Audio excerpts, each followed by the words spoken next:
1999.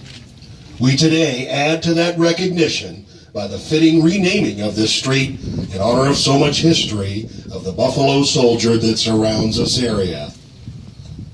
Ladies and gentlemen, please help me welcome to the main podium at this time the Commanding General, Fort Bliss and 1st Armored Division, Major General Sean McFarland.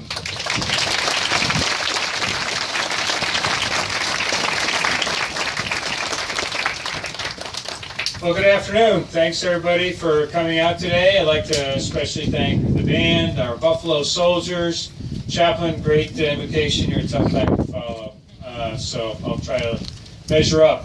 But today's a special day when we have the opportunity to honor the legacy of Buffalo Soldiers' service to our nation, as you heard, by renaming the road before you to Buffalo Soldiers Road. These American fighting men valiantly and selflessly served our great nation across the Great Plains, throughout the American Southwest, and answered the call to defend our nation around the globe. On September 21st of 1866, Congress authorized the creation of both the 9th and 10th U.S. Cavalry Regiments as separate units comprised of black troopers. They quickly earned the grudging respect of their Native American foes on the Great Plains, who first called the 10th Cavalry Regiment the Buffalo Soldiers. That nickname became a source of pride and was later adopted by all black regiments, including the 9th Cavalry, as well as the 24th and the 25th Infantry, which had absorbed the original 4 black infantry regiments authorized by Congress.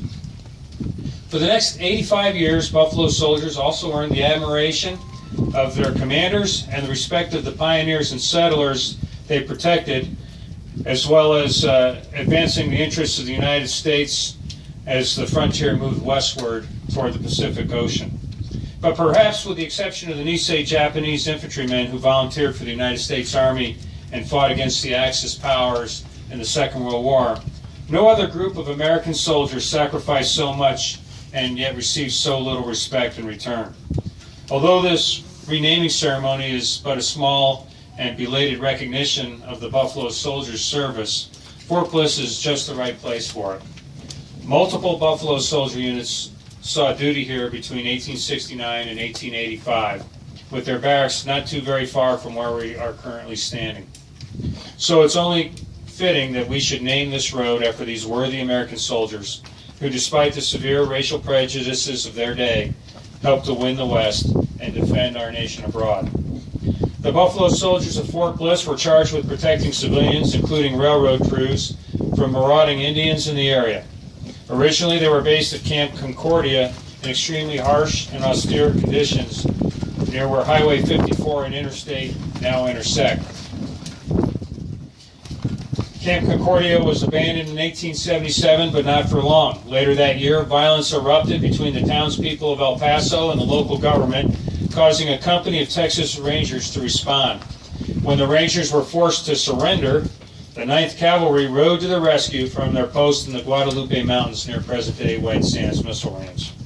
The professionalism and stern countenance of the troopers forced the outlaws to shirk away with barely a shot fired, and the Rangers were rescued. Elements of the 9th Cavalry then remained at the Concordia Fort, and that's where they based their operations when they joined their sister regiment, the 10th Cavalry, in routing Chief Victorio's Mimbres Apaches out of the United States and into Mexico, where the Mexican army finally defeated them. When Fort Bliss was relocated to a location west of downtown El Paso known as Hart's Mill, the 10th Cavalry refitted there prior to joining the fight against Geronimo and his Apaches and forcing his surrender in 1886. As I mentioned earlier, the Buffalo Soldiers' service extended beyond protecting beyond our own borders. They also served in the Spanish-American War, the Philippine insurrection, and World War I. And during World War II, several black anti-aircraft battalions were trained at Fort Bliss, while a labor battalion was stationed here with the mission of building training areas and maintaining the facilities, including the training area known as Little Tokyo, which was near Waco Tanks. Over the decades of their service, the Buffalo Soldiers were awarded 23 Congressional Medals of Honor for their valorous service to our nation. And between the Concordia Cemetery and Fort Bliss National Cemetery, 52 Buffalo soldiers have been laid to rest here. Before you stands a memorial to these American heroes. This statue is modeled after one of those stalwart troopers, Corporal John Ross, who fought off Mescalero Apaches in the Guadalupe Mountains, clearing the way for supply wagons to reinforce the 9th Cavalry Regiment. The statue is modeled after Bob Snead's original painting titled The Errand of Corporal Ross, and I'm honored to introduce Mr. Snead today. Bob Snead is an accomplished artist, having studied in Los Angeles and Germany with such noticed artists of the theater as O.A. Williams, Dr. Wolfgang Braun, and Salviano Constantini. He's been recognized for his cartoons depicting both politics and the military, and he's the author of the one-act play Buffalo Soldier, which tells us about the life of the first black graduate of the United States Military Academy, Lieutenant Ossian Flipper. Not only is Bob an accomplished artist, but he's a retired United States Army Chief Warrant Officer 4 who served in Vietnam. His awards include 2 Bronze Star Medals for Valor, 3 Vietnam Crosses of Gallantry, 3 Purple Heart Medals, and 41 Air Medals.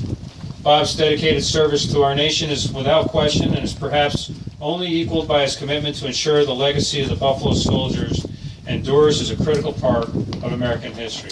Ladies and gentlemen, it's my distinct pleasure to welcome Dr. Snead, or Mr. Snead. Please join me in.